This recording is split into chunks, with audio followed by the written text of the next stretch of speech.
What are you doing to maintain a positive mental health? Hi, y'all. Thanks so much for joining me. I hope y'all had a great day. We're now going towards the end of our day, and I want to know, what are you doing to maintain a positive mental health? So, thanks so much for joining me. In less than 15 minutes, I'll be sharing with you 5 ways that we as micro business owners can actually improve our mental health. Please like and share this video if you get value from it. You're listening to it on the replay, hashtag replay.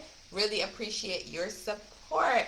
I'm Dr. P. I'm a strategic business coach, been a school psychologist for about 10 years in K-12 schools on the east and west coast of the U.S., served on professional organization committees, taught online graduate psychology courses, still am teaching, by the way, because I do enjoy teaching, and serve as the advisory board member for our e-learning community.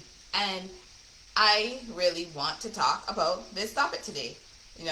What are you doing to maintain your mental health? Actually, to improve your mental health. Hi, thanks so much for joining on Facebook. You can say hi and where you're joining from. I'm Dr. P, coming to you from Austin, Texas. So again, thanks for joining this afternoon. So it's really so easy, right, as a business owner to get so caught up in the daily, weekly, and monthly tasks that we're doing, and admit it, there's some days where we work 12 hours, maybe even 18 hours in and on our business, right? And I do say in and on because there is a difference between working in your business and working on your business. For some of you, that could be 12 or 18 hours of working in it. For some of you, it could be 12 or 18 hours working on your business, or it could be a combination of the two. Point is, you might be spending 12 to 18 hours every day working in your business or even on your business. And I get it. I mean, you start doing something and you might lose track of time. But here's the thing. These long hours that we're doing can take us down a path where we start feeling those negative feelings and emotions. And you know the ones I'm talking about. I'm talking about those negative feelings and emotions that you had when you were working for somebody else, that really helped to motivate you to stop working for them so that you can work for yourself, right? So now as a business owner, working for yourself, whether you're now starting year 2, year 3, 7, or 10, or even more than that, but you're feeling frustrated, you're feeling these negative emotions, then something is wrong. Because we shouldn't be feeling that way. We should still be passionate and excited about our businesses. So that's why in this video, I want to share 5 things that we can do as micro business owners to improve our mental health and reduce those negative feelings and emotions that we might be experiencing right now. So the reason why this is important is because when you're experiencing those negative emotions, I'm talking about workplace stress, right? Burnout, disengagement, lower morale, dissatisfaction, and I could keep going on with the list of negative emotions and feelings that you might be experiencing, right? And this is not what we should be doing and should be feeling in our business. And when we started our businesses, we didn't think that we would be experiencing these things. Don't get me wrong, there are some tough days in our businesses when we do feel stressed. There are some tough days when we might feel overwhelmed, right? But I'm talking about if those days continue into weeks, into months. Now we're looking at an issue, right? Because we have good days and we have bad days. We have what could be easy days, and then we have days that are a little bit more difficult and filled with more complex and complicated things, right? And there are days when nothing seems to go right, and then there are days when everything seems to go right. So those days do happen. But like I said, I'm talking about those days that are not just one-off, but it's a day that turns into a whole week, turns into a whole month, maybe even a whole year of you feeling frustrated. I really hope not, because there are things that we can do as business owners to reduce those levels of frustration and to reduce those negative emotions. So that's why I really wanted to share about these 5 ways that you can use to help yourself, excuse me, improve your mental health. So as a school psychologist, I remember working alongside other school psychologists who were so excited to come to work, right? Every single day. But then there were others who, the minute they got through the door, they were complaining about something that was related to the job. And I even remember being told at one point in time, just give it a few years, you'll understand, you'll be in the same boat too. I was like, really? I don't want to be in that boat. I don't want to be in a boat where complaining about a job the minute I step foot into the office, right? Because that's not what I signed up for when I entered down that path to be a school psychologist, and I wasn't going to let that be my outcome, because I told myself I'm not going to be that school psychologist who just be complaining the minute they came through the door. So over the years, here's what I do. I observed what was happening with my coworkers that was contributing to their high levels of workplace stress, that burnout, that lowering of morale that they were experiencing, and that dissatisfaction with the job. I did, because I was curious as to what got people from being excited and passionate to this negative state that they were in. And it had to do a lot with how they were taking care of themselves. Don't get me wrong, again, there are other factors that came into play, but self-care was a common factor I saw, or the lack of self-care really, was a common factor that I saw in the individuals that I was observing. Because you might be saying right now, wait, but you're talking about school psychologists. They're psychologists, right? So they should know how to take care of themselves because they are psychologists. But at the end of the day, a school psychologist working in a job is the same thing as you working in whatever job you worked in before. Because every job has job demands. And school psychologists still have to work with those job demands. And yes, we're trained to understand certain things about human behavior, but when you are in the thick of working in that job, you're focusing on getting everything done, right? So that you can have an amazing performance evaluation. And in some instances, your performance evaluation was tied to an increase in pay. There are some other perks depending on where you work. It may have been tied to other perks besides increase in pay. So yes, that job demand can really negatively impact school psychologists or any other individuals for that matter. So to meet all of the demands as much as they can, some of my co-workers were coming in earlier than they were scheduled to be coming in. They were staying later, like an hour or two after their end time for the day. And several of them were going home and taking home with them those assessments and protocols to score them and even to write reports. And I even found out some of them were writing reports well into midnight, 2 a.m.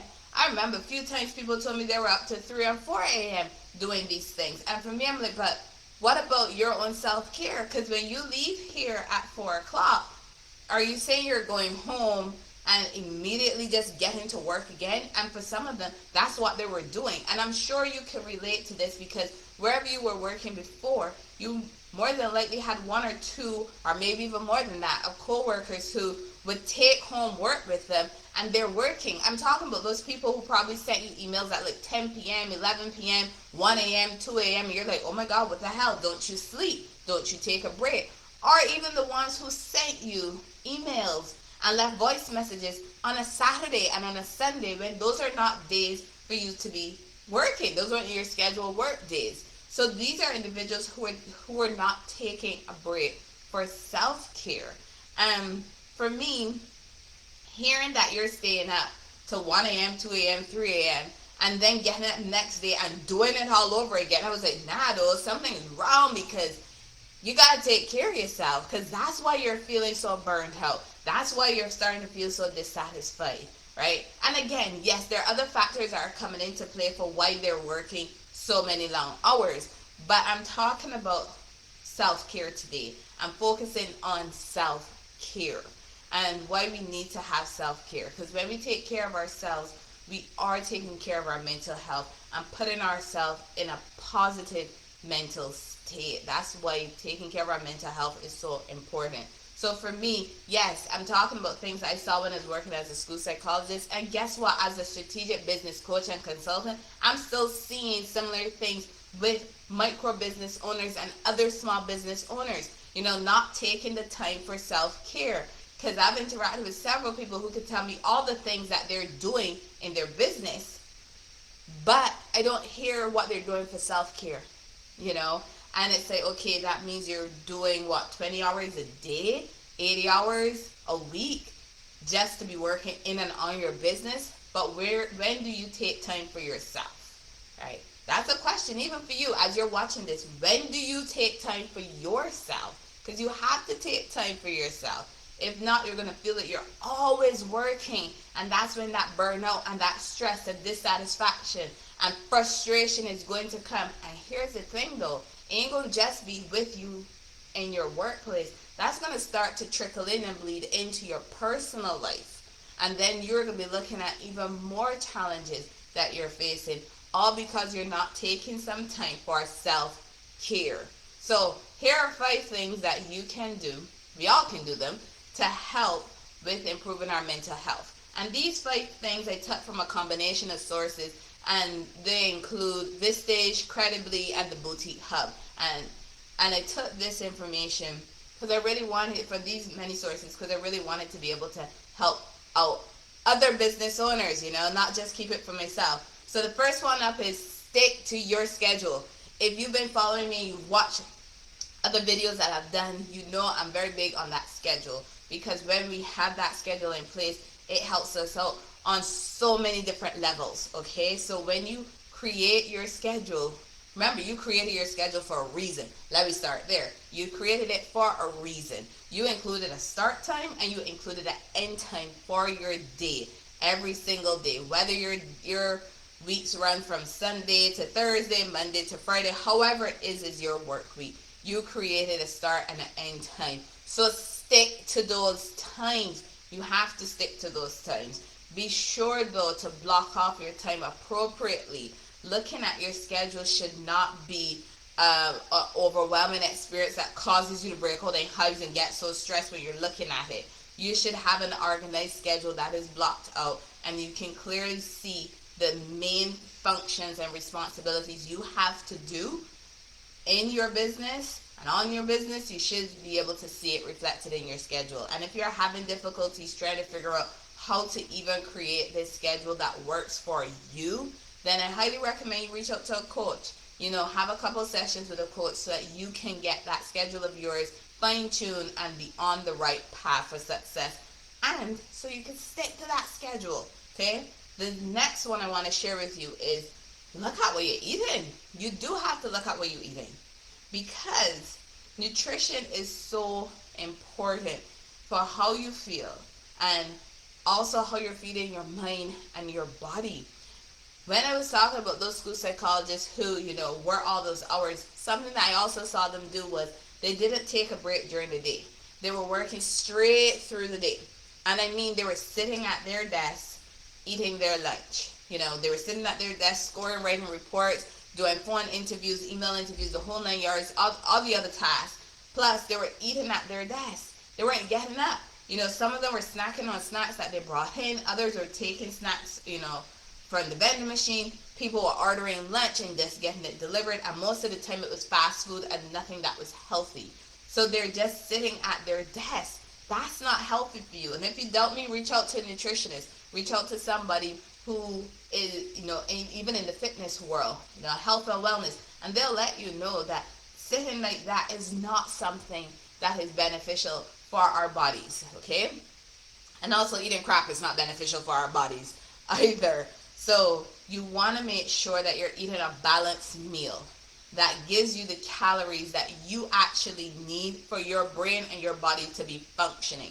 So if you're not sure how much calories is the right amount of calories for you based on your height, based on your weight, and all of your other health conditions that you might have, maybe you don't have health conditions, I highly recommend that you speak to a nutritional expert. That's not my field, so I'm not going to sit here and say, hey, you should only be eating 1,000 calories or 2,000 calories, because I don't know what your situation is. I do recommend that you reach out to a nutritional expert so that they can help you with creating a balanced meal for yourself, and several balanced meals throughout the day, so that you know how many carbs, how many sugars, how many proteins, and how many ounces of water, whatever else you need to include in your nutrition to have that balanced diet, right?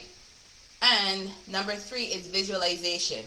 So this can help you with breaking bad habits as well as improving your mental health. Rather than just feeling stressed throughout the day because one thing is coming after the other, What you can do is use visualization at the beginning of the day to prepare yourself for what has to come that day. You're thinking about the tasks you have to do, the actions you have to take, and the possible outcomes. That way you can prepare yourself for a possible negative outcome. So if that does happen, you're not flooded with anxiety and panic. I'm like, oh my God, I don't know what to do. I'm feeling stressed. You are going to be better able to handle it when it does come up, because you visualize the possibility of a positive and also a negative outcome. And also, when you visualize, you're even giving yourself the opportunity to identify the resources that you need for those tasks, for those actions, so that you can actually complete what you wanted to do based on what you have on your schedule. So number 4 is exercise. You don't need to go and run a marathon or sign up for a 5K unless those are things that you actually want to do. Exercising doesn't mean that you have to go and join a gym and get this huge membership. But again, if that's what you want to do, you can do that. You can take a walk around your neighborhood for about 10 or 15 minutes.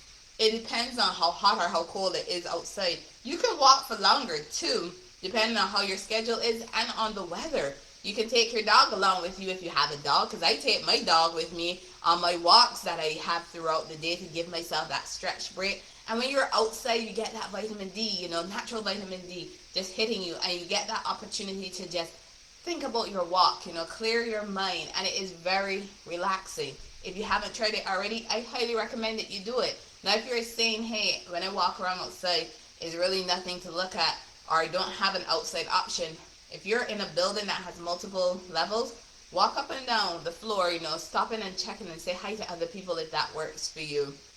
Or if your office is in a strip mall, you can walk around the strip mall. Point is, you can get up and you can just move around and stop just being stuck at your desk.